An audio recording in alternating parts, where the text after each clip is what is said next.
दोस्तों नमस्कार। आज गणतंत्र दिवस है। आप सबको बहुत बधाई, शुभकामनाएं, तिरंगे को सैल्यूट, जय हिंद। दोस्तों आज मैं एक खास मुद्दे पर आपसे रूबरू हूं।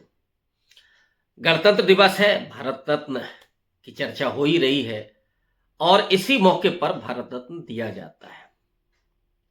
कर्पूरी ठाकुर को भारत रत्न देने का ऐलान हुआ है। इसी के संदर्भ में मैं चर्चा करूंगा। पहला मुद्दा होगा कि भारत रत्न कैसे मिलता है, प्रोसीजर क्या है।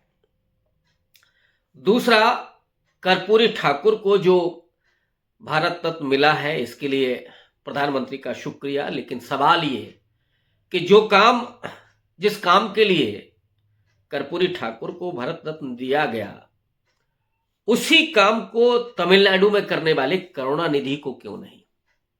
क्या ये दक्षिण भारत के साथ सौतेला व्यवहार नहीं है? इससे तो दक्षिण भारत में क्या मैसेज जाएगा ये हम लोग समझ सकते हैं। और तीसरा मुद्दा, सावरकर को क्यों नरेंद्र मोदी भारत रत्न नहीं दे पा रहे हैं। अब पहले मुद्दे से आते हैं। भारत रत्न देश का सबसे बड़ा अवार्ड, जो समाज सेवा के क्षेत्र से लेकर के किसी विशेष उपलब्धि के लिए। कर्पूरी ठाकुर को सोशल जस्टिस के लिए, आरक्षण को व्यापक बनाने के लिए, लागू करने के लिए यह अवार्ड दिया गया। 1978 में बतौर मुख्यमंत्री उन्होंने जो आरक्षण किया था 20% ओबीसी को, मंडल कमीशन के पहले, ये खास महत्ता इसलिए है जिसमें से 12% अति पिछड़ा को, 8% पिछड़ा को, अपर ओबीसी आप कह सकते हैं। और कर्पूरी ठाकुर की इस विरासत को आगे बढ़ाया लालू प्रसाद यादव ने, नीतीश कुमार ने। और पिछले वर्ष जब नीतीश और तेजस्वी की मिलीजुली सरकार है, तो वहां पे उस रिजर्वेशन को बढ़ा करके 75% कर दिया गया, जिसमें से 10% आपका ईडब्ल्यूएस है। और जो 65% है उसको आप देखिएगा तो एक्सट्रीमली जो बैकवर्ड क्लास है उसको 25%, जो बैकवर्ड क्लास है अपर ओबीसी है उसको 18%, यानी टोटल मिलाकर के 43% ओबीसी को, 20% एससी को, 2% एसटी को, तो ये मिलाकर के आपका होता है 65%। ये नीतीश कुमार ने अभी किया है, लेकिन इसको करने वाले करुणानिधि तमिलनाडु के मुख्यमंत्री 1990 में इसे कर चुके थे। अब मैं थोड़ा सा करुणानिधि ने जो तमिलनाडु में किया उसके आंकड़े आपके सामने रख देता हूं और फिर इस पर चर्चा करूंगा कि करुणानिधि की विरासत क्या है और आरक्षण को तमिलनाडु में कैसे इंट्रोड्यूस किया गया है। करुणानिधि ने 1990 में जो काम किया वो दरअसल 1954 में वहां पे 41% रिजर्वेशन था। 1954 से उसको बढ़ा करके 90 में करुणानिधि ने 69% किया। और 69 में आप गौर करिएगा, इसमें ईडब्ल्यूएस नहीं है, ईडब्ल्यूएस अभी भी वहां लागू नहीं है। जो काम किया करुणानिधि ने उसमें आप देखिएगा कि ओबीसी को, बैकवर्ड क्लास को 30% रिजर्वेशन उन्होंने किया, जिसमें भी दो कैटेगरी है। एक तो ओबीसी जनरल है जो 26.5% है, ओबीसी मुस्लिम है 3.5%, टोटल मिलाकर के 30%। और फिर उसके बाद मोस्ट बैकवर्ड क्लास है, एमबीसी है। एमबीसी में भी दो कैटेगरी है, एक तो मोस्ट बैकवर्ड कम्युनिटीज है 13%, 13%, और दूसरी कैटेगरी है denotified community, DNC, 7%, total मिलाकर के 20%। MBC 20%, upper OBC 30%, scheduled caste को 18% और शेड्यूल्ड ट्राइब को 1%, टोटल मिलाकर के 69%। ये करुणानिधि ने काम किया और करुणानिधि को मैं इसीलिए कह रहा हूं कि अगर सोशल जस्टिस के लिए, आरक्षण के लिए भारत रत्न कर्पूरी ठाकुर को मिला, बहुत सराहनीय है, शुक्रिया प्रधानमंत्री जी। लेकिन सवाल यह है कि करुणानिधि को क्यों नहीं? क्या वो दक्षिण भारत से आते हैं इसलिए? क्या वो आपकी राजनीति का हिस्सा नहीं है इसलिए? क्या इससे दक्षिण भारत के माइंडसेट पर कोई असर नहीं पड़ेगा? संघवाद को आप कितना कमजोर कर रहे हैं? क्या इमोशनल कार्ड खेलना दक्षिण भारत में जरूरी नहीं है? और ये नरेंद्र मोदी जो दक्षिण भारत पूरे 11 दिन अनुष्ठान करते हुए मंदिर मंदिर जाते हैं, लेकिन उस शख्स को जिसने सोशल जस्टिस को अप्लाई किया बड़े पैमाने पर तमिलनाडु में, उन करुणानिधि को क्यों भूल जाते हैं? तो और चुनावी साल में ही आपको कर्पूरी ठाकुर याद आते हैं। एक और सवाल जिस पर मैं आगे चर्चा करूंगा कि भाई सावरकर को तो आपने इस बार भी नहीं दिया, लेकिन पहले करुणानिधि और तमिलनाडु पर चर्चा। तमिलनाडु जिसको अंग्रेजों की हुकूमत में मद्रास प्रेसिडेंसी कहा जाता था, पहली प्रेसिडेंसी है जिसने सोशल जस्टिस को आरक्षण के जरिए पहली बार लागू किया। यह प्रयास सबसे पहले 1921 में हुआ था, लेकिन उस समय इस पर रोक लग गई थी और ये लागू हुआ है 1927 में, 1927 में। तो पहली प्रेसिडेंसी है जहां पर आरक्षण लागू हुआ। और क्यों लागू हुआ, कैसे लागू हुआ, इसकी थोड़ी पृष्ठभूमि जान लीजिए। मद्रास वो है जहां पर केवल 3.2% ब्राह्मण है, लेकिन वो अपनी राजभक्ति में इतना लीन है और अंग्रेजों का एक तरह से इतना भक्त है कि उसको अंग्रेजी हुकूमत में बहुत मिला हुआ है। वो क्या मिला है जरा आप इसको देखिएगा। ये 1912 की स्थिति है। 55% डिप्टी कलेक्टर है, जो 3% ब्राह्मण है, 3.2%, उसका 55% टोटल मद्रास प्रेसिडेंसी का डिप्टी कलेक्टर ब्राह्मण, 83% डिप्टी जो न्यायाधीश है वो है, 83% उप न्यायाधीश, 72.6% जिला मुंसिफ ब्राह्मण है। यानी सारे प्रशासन में, सारे मलाईदार पदों पर ब्राह्मणों का एक तरह से एकाधिकार, एक छत्र राज है। और आबादी कितनी है? 3.2%।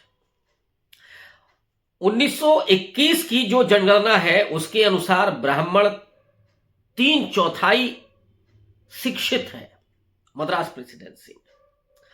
अब इसके खिलाफ जो आंदोलन खड़ा होता है कि साहब एक बहुत छोटे से जाति समुदाय को ही सारे प्रशासन में मलाईदार पद मिले हुए हैं और पिछड़ों का, दलितों का के अधिकारों पर एक तरह से हमला भी हो रहा है, वो वंचित हैं उससे। देवदासी जैसी प्रथा है, दलितों पर घोर अन्याय और अत्याचार है, जमीनें सब आप ये कहिए कि जो अपर कास्ट है उसके हाथ में है, कुछ अपर ओबीसी के हाथ में भी थी। तो ये जो पिछड़ी जातियां हैं उसका मद्रास में आंदोलन शुरू होता है 1915-16 में।